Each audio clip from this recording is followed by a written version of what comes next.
volume of spheres. And the formula is going to look super goofy, but it's probably the easiest formula to deal with.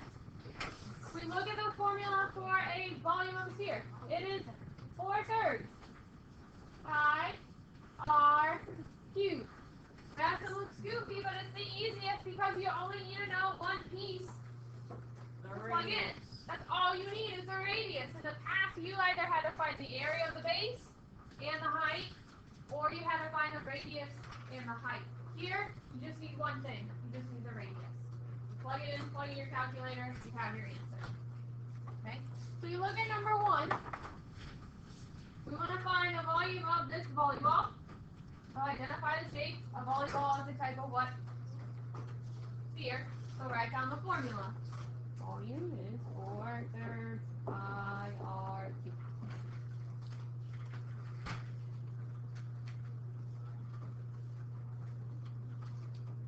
Well, again, the only piece we need is the radius. Well, the diameter is 21. What's the radius? 10.5. Again, if you're given the diameter, all you have to do is divide it by 2, and we get 10.5. Now that we know what the radius is, we just plug it into our calculator.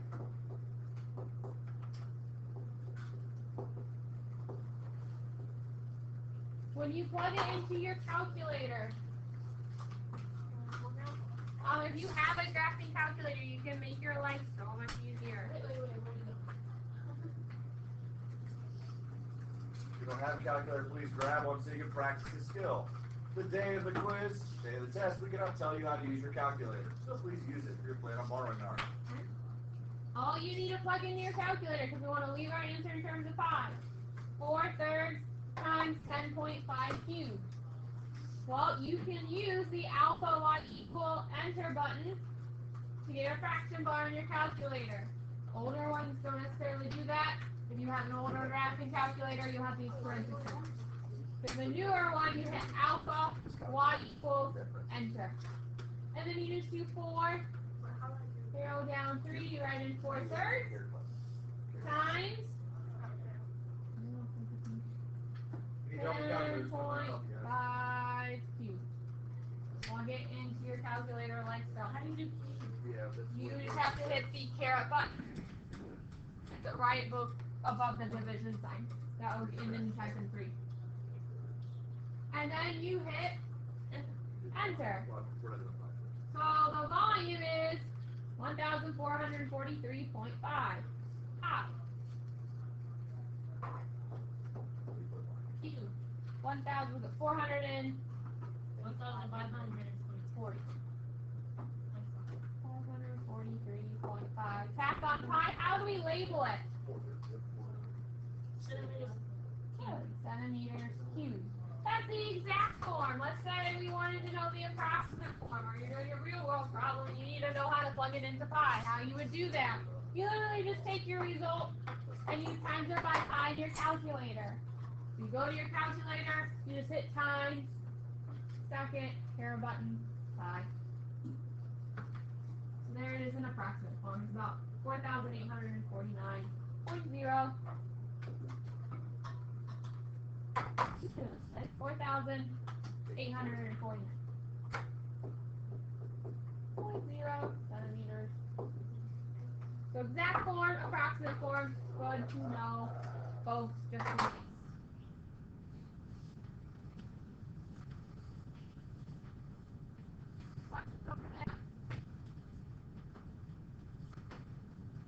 So many volleyball players out there, now you know the volume of a volleyball is. You're welcome. Huh? That's a volleyball. Good question. Alright, good. Hey, if you think about it, ask me later, I'll get it. So let's look at number 2 here. We want to find a hemisphere with a radius of 3.6. Let's find that volume. Well, first thing first, what shape are we going to be dealing with? A hemisphere. What is a hemisphere? It's not a circle. It's what? Say again? The center of the sphere, I mean the circumference of it. What? It's half of a sphere. So it's half of the sphere. So basically take Earth, cut in half, got the northern and southern hemisphere. That's what it is. Well, it's still a sphere, right? So we're going to go ahead and write down that volume formula for a sphere. That's 4/3 pi r cubed. There it be. Again, it's nice because you only need one thing. You need that elusive radius. So we can find it. We're set. Get out your calculators. What's the radius of this one? I correct you. It says it. 3.6. Great. We have everything we need. Let's just plug it into the formula. We'll do it in terms of pi first, and then we'll put it into the exact answer later. Or the estimated answer, excuse me. Well, it makes more sense. So, let's do so. V equals 4/3. I know that. Pi, I know that.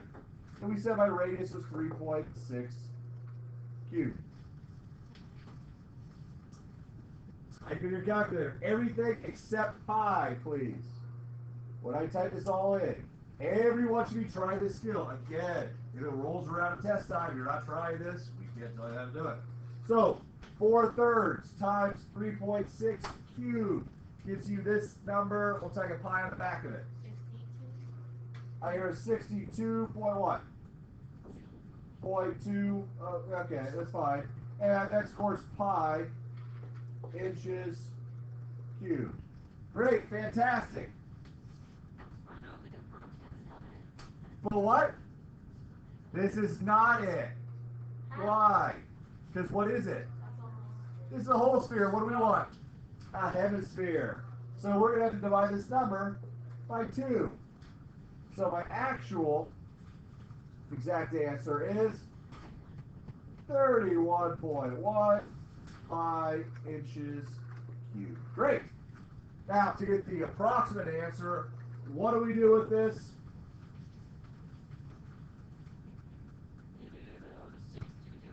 Whoa, no. You do not do 62.2.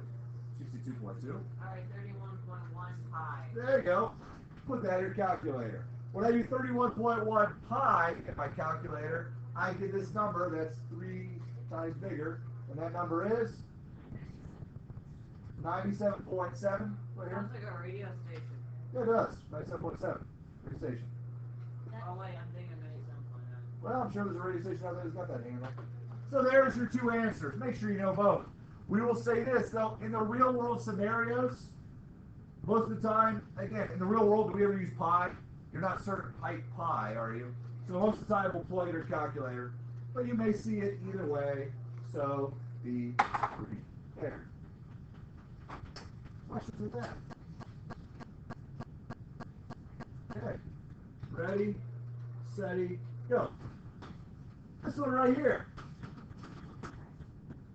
A sphere has a great circle whose circumference is 95 centimeters. Which of the following is the closest to the volume of the sphere in cubic centimeters? All right, well, what am I doing? Great call. How do I get the radius? Well, first thing first, I know I'm dealing with a sphere, so let's write down the volume formula. Pi r cubed. You're given that, that's what you should have. So everyone's test should at least, if you leave it completely blank, you should at least have the formula for the appropriate shape. And then try to find those missing pieces, how we roll. And Gary's right, we need to find that radius. Do we have the radius? No. No. Do we have the diameter? No. That is correct. What are we given? The circumference. Oh, it's like a one person wrecking crew right now. So we have to remember we have the circumference. If someone other than the person answer right now, raise your hand. Tell me what is the area? Excuse me. What's the formula for circumference? 2 pi r. So I know that this is already equal to it. So can I say 95 is equal to 2 pi r? Because I know that is the circumference. And I want to get, just like Gary said, I want to get that radius. I want to get it by itself. What's on the same side of the radius right now? What's on the same side as the radius? Pi. Well, pi is and a 2. So 2 pi. How do I get rid of this 2 pi? Add pi. Because I want those both to cancel out. And they will. They'll reduce down there. So this side will be 2 pi. So we'll leave it as a you could technically leave this as a reduced answer, plug it in there. Let's just get a decimal because ultimately we're rounding. You'll see this with the volume, it's close to the volume, so we're going to round here. So when I have my calculator, make sure, this is something you need to do, and I'll show you why in a second, that needs to be in parentheses. If not, your calculator is going to do 95 divided by 2 and multiply the answer by pi. Totally different answer. So what is 95 divided by 2 pi? Give everyone time to calculate it. 95 divided by 2 pi. Borrowed calculators, you have to work a little bit differently. Yes? 15.1? Sounds about right. 15.1. Did anyone, people get that? Is that what we got? Rounded there. 15.1. All right. Nice. So now we can go and solve this because I have that radius. The one bit of information I was missing. So let's go ahead and plug into our calculator and see what we got. So the volume equals 4/3 pi, you said 15.1 cubed. What do you notice about your, before you type this in or do any work here, what do you notice about the answer choices? Is there any pi in those answer choices? No. So what do you think we're going to do with this whole equation? Alright. We're going to include pi in there. So you can take this and multiply it all the way through, and you'll get your answer. So again, try this. Because we'll roll around and say you don't know how to do it. So the volume, and this will be an approximate answer, because we included pi in there. So when I do this and I tabulate it, I'm going to get a number. This number has a number. That number is... I just pulled up my calculator. Hold on. Hold on, let's give people time here. I'll shout out loud here. I'll call somebody. Riley, what'd you get? Okay, we'll calculate away. Give people more time here. There you go, Courtney. Thanks for raising your hand. What'd you get? Okay, all right, try again. You calculate it out, yes. Let's see. Juwan, what'd you get?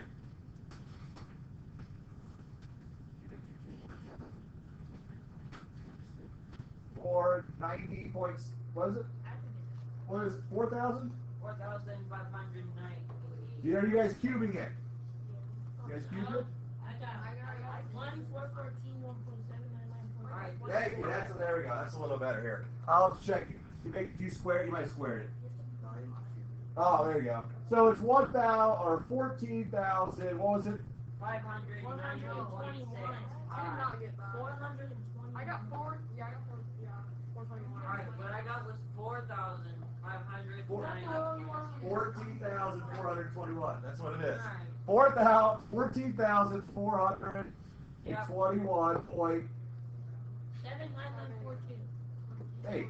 Okay. Now that's approximately what our volume is. So which answer is closest to that volume? D. It is D. There it is. Found the radius, plugged it in, found the approximate answer.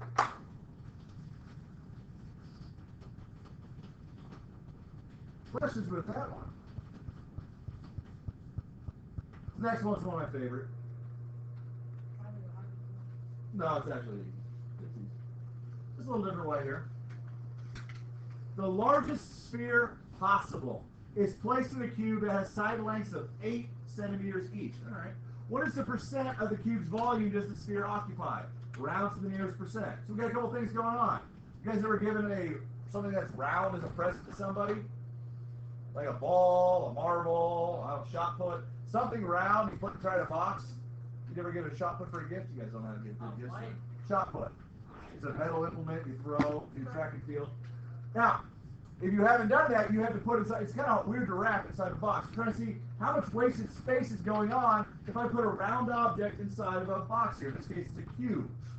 All right, well, we're trying to see that. See what percentage does it occupy. Well, what's going on here? I have two shapes going on in this picture, right? What two shapes do we have? Not a square or circle, actually, either of those, so three-dimensional. So, a what? A prism, thank you, a prism and a sphere. The two things we have there. So we're ultimately going to try to find the volume of both. Because there's two shapes, we are going to write down those formulas. The first one for a prism, and the next one for a sphere. Looking back, what is the volume, formula for volume of a prism? Yeah, it is big B. Thank you for saying the big B. The big B times H. You should have that written down. And the other one we're going to find that in a second is volume of the sphere, which we've been knocking out today. It's 4/3 pi r cubed. Those are our two. Once we have the formulas written down, we just got to find those missing pieces based on the information we're given. So over here in the volume, I need the big B, which we know stands for base area. That's also on the corner sheet. It tells you it stands for base area. When you have it on the test, you know what it looks like. And I also need the height. That's the B and the H, the two pieces I need. So, we know this is a prism. What is the base? Now, what shape is the base, I should say? It's a square. Make sure it's a cube. A cube is a bunch of squares everywhere. So, let's just call, it doesn't really matter because they're all going to be the same, but you guys are so used to saying that what it's sitting on is the base. So we're calling that the base. I just want you to focus on the two-dimensional thing on the bottom. How do you find area of a square? What's the formula for area of a square? Little b times h. All right. What is the base of the base? 8. That's one of the sides is 8. So that's 8. Well, what's the height of that base? It's also 8. 8 times 8 is?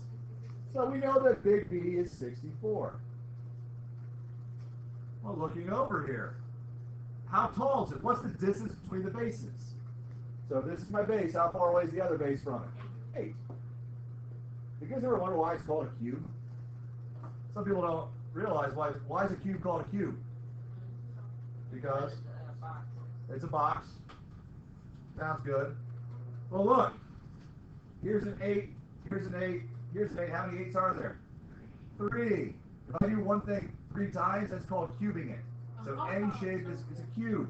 So if the same once, 3 times. So really, if you just look at this, notice cube, you could have 8 cubed. Get the answer. But we're not going to. We're going to solve this out. You guys can recognize those patterns later. So when we solved, we said the big B was 64. I said the height was 8. So what is the volume of my cube, of my prism? What's it? 512. And this is 212. 512, and we got centimeters. I have a question. Yes. I did 880. 3 times, yes. Yeah. Do I didn't have to multiply 512 times? No, that's just that's the volume of it. So to find it, you do the base, area, times the height, which is 8 times 8. The cube, you do the same thing 3 times, really. Cubes are nice. Let's see too many cubes when we do this. All right, let's do the other one. Again, with spheres are nice, you have one variable. That variable is radius. Am I given the radius? No. Am I given a circumference? No. Am I given a diameter? Yes. I am? Yes. Where? Or the sphere possible, please do the side lengths that measure 8 centimeters. All right, but it says nothing about the sphere, though. Well, the largest possible sphere you can have in there is one that has the exact same diameter as the side. Exactly. It's saying that the largest sphere that fits inside there, it goes and touches the sides. So I do know the diameter. The diameter is what? 8. How long the sides are? It's 8. So to find the radius, that piece that we need, we take the diameter and divide by 2. So in fact, we do have a radius of 4. We can solve this. Yes, we can. So I'm going to say V equals that 4/3, that thing we need. That pi. Wait, are we done? I'm still solved it yet. Radius cubed. Now, again, we're comparing 2 different shapes. This one doesn't have a pi in it. So what do you think we need to do with our final answer? We need to put that pi in there. So you type that whole thing in your equation, it will get what it is. So the volume equals, so 4/3 pi times 4 cubed. You can type calculate Everyone should be practicing. If your figures are not tabulated on a calculator, I'm sorry. I can kind of predict how some of your scores will look. I'm psychic. Microphone. Remember that. And when I do so, Gary, what'd you get? 268.1 centimeters cubed. All right. And he said centimeters cubed. I agree. Awesome. If you did not, you should get.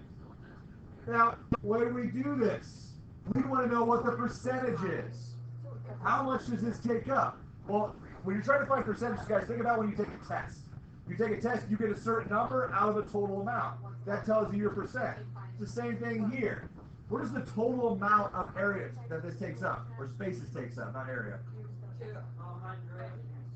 No, not for the sphere. I'm saying, what is the largest figure? What's the whole thing it could be?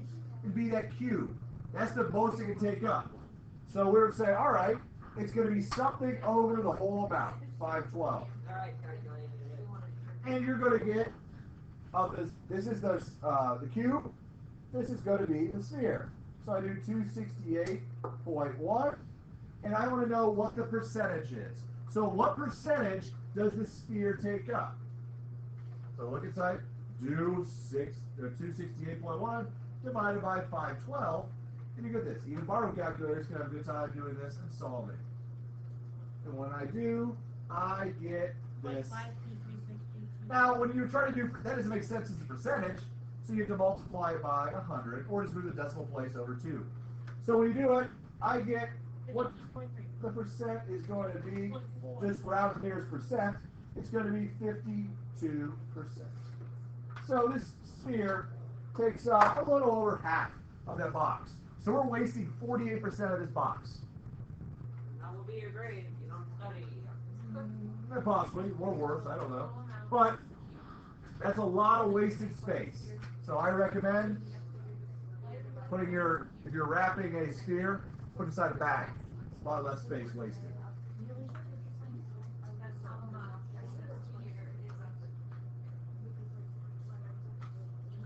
Questions? Cool. Number 7. So number 7, it says a cylindrical can of tennis balls has a diameter of 3 inches and the height of 8 inches. A standard tennis ball has a diameter of 2.63 inches, and for A, we want to find the volume of the container. So pretty much what we're talking about is that if anyone plays tennis in here, it's that can that has 3 tennis balls in it. That's what they're talking about right here. And we're going to find the volume of that container. Well, what's the shape of that container that the tennis balls come in? Yeah, cylinder. So what's the formula for the volume of a cylinder? Base times something. Hurry up. Pi r squared times the Base. height. Okay. Well, identify your two pieces. The radius and our height. What's the radius of that container? Careful. What is it? Said it.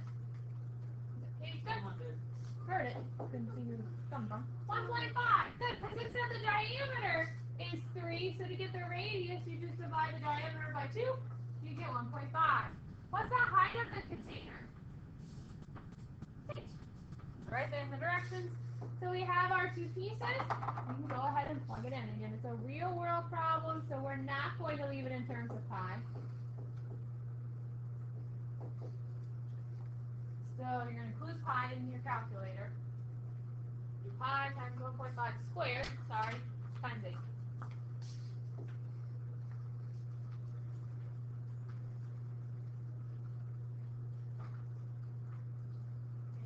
And what can we get when we plug all that fun stuff in?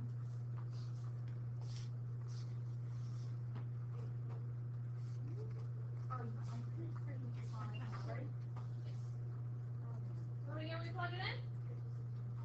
56.5. How would we label it?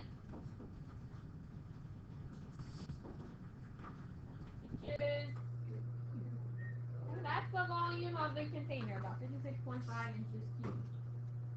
For B, it are 3 tennis balls per container, how much space is wasted in every container? Okay, well, in order to do that, we first need to figure out what's the volume of a tennis ball. So identify the shape. Tennis ball is a Sphere. sphere. Well, write down the formula for a sphere. 4/3 pi r cubed. So we're going to identify the radius. What's the radius of the tennis ball? Be careful.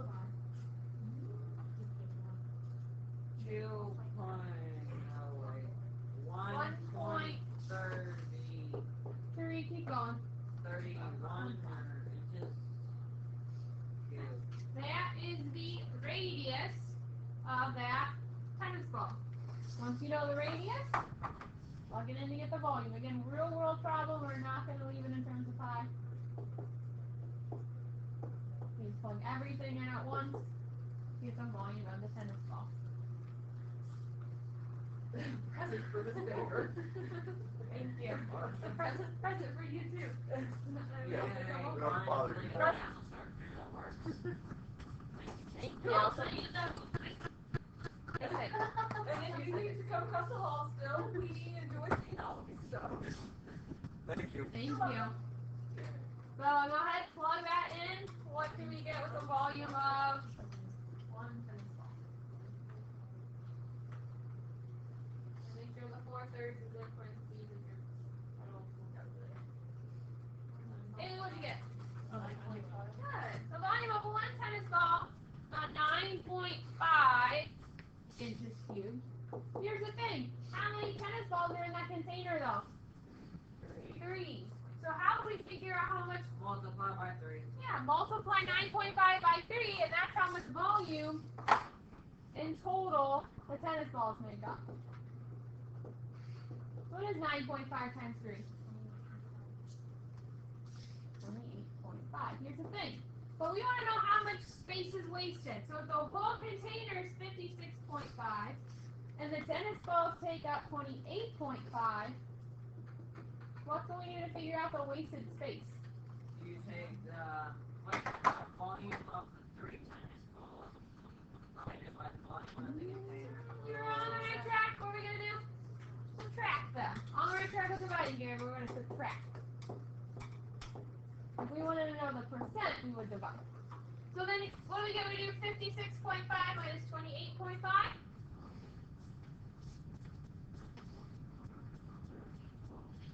28 cubic inches is wasted.